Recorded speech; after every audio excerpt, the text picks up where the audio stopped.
move over May, December. The real comedy event of 2023 is in theaters right now. Johnathan Glazer's Holocaust family drama is a real hoot and a half. In fact, it gets the 100% hoot and a half seal of approval of 2023. Hoot and a half merchandise available on Spreadshop and TeePublic.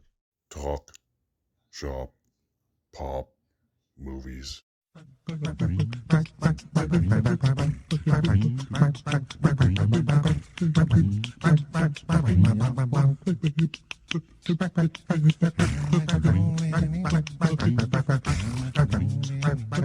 Or there, this is Derek, the Convicted Cinephile, and if you're a convicted cinephile yourself, please like, share, and subscribe to the channel down below.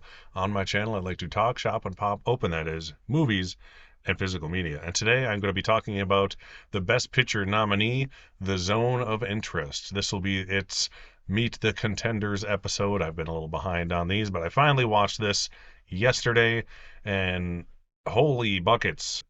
For those who might not know, The Zone of Interest is a international film nominated for Best Picture and International Film, which is probably guaranteed to win, considering that Anatomy of a Fall was not eligible. But it is also up for Best Director for Johnathan Glazer, Best Adapted Screenplay, and Best Sound, which I will get into. The gist of the film is that it's essentially a family drama of a lovely little family of Nazis who live adjacent to the Auschwitz concentration camp. And it's just a little like slice of life of them in this situation. The husband is the commander of the camp, and the wife takes care of all the adorable children that just happen to be part of a Nazi family. You feel bad for the kids because they can't help it. But the movie is extremely subtle in a lot of places. It doesn't even show the inside of the camp, really. Pretty much not at all.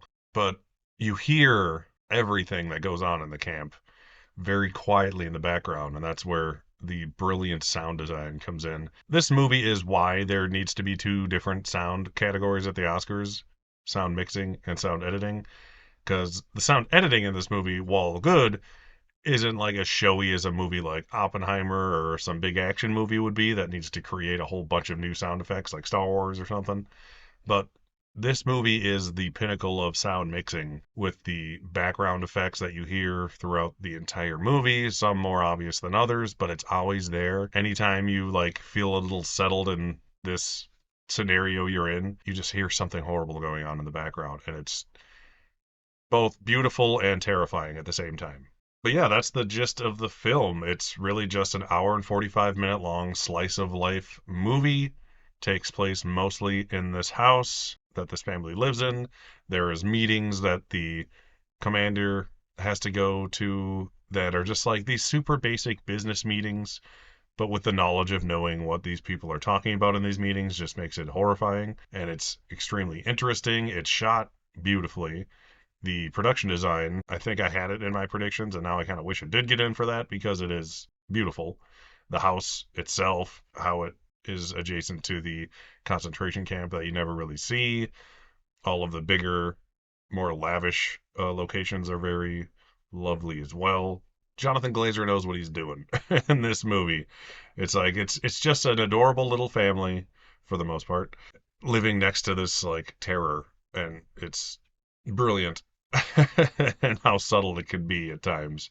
It never gets like too egregious. It never gets gory or too over the top or over dramatized or melodramatic. It's just a very simple story of these people, and there are just moments thrown in through the film that are just worse than others, and they make you think. Let's put it that way. So I don't want to talk too much about the comedy event of the year, The Zone of Interest. Obviously, I'm joking. But if you are interested in seeing all the Best Picture movies, yes, go see it for sure. I would recommend seeing it in theaters, given the sound design, and it has a big scope to it considering how small of a movie it is.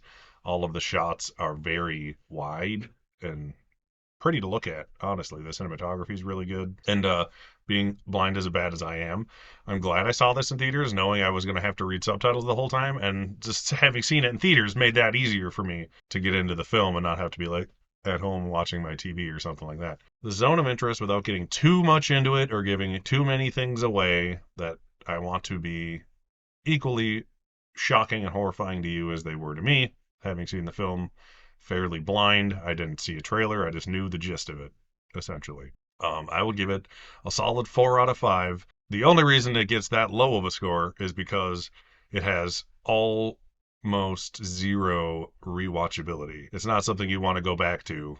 It's not a fun watch, but it's a necessary watch, and it's a wonderfully made film in every aspect. So 4 out of 5 is basically a perfect movie that I'll never watch again.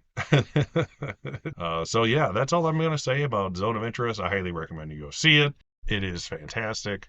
I have only done an Oppenheimer Meet the Contenders video so far, I think. I did a Saltburn one just because Saltburn was all the rage at the time.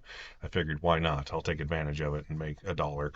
Uh, but I still need to get back to more Best Picture nominees. And now that I've been seeing them more, hopefully I can pump these videos out a little more frequently, all in time for the Academy Awards on March 10th, which I will hopefully be live streaming through yet again this year. And once again, my name is Derek, the Convicted Cinephile. Please like, share, and subscribe to the channel down below. Thank you for watching, and I'll see you next time. Talk, shop, pop, movies.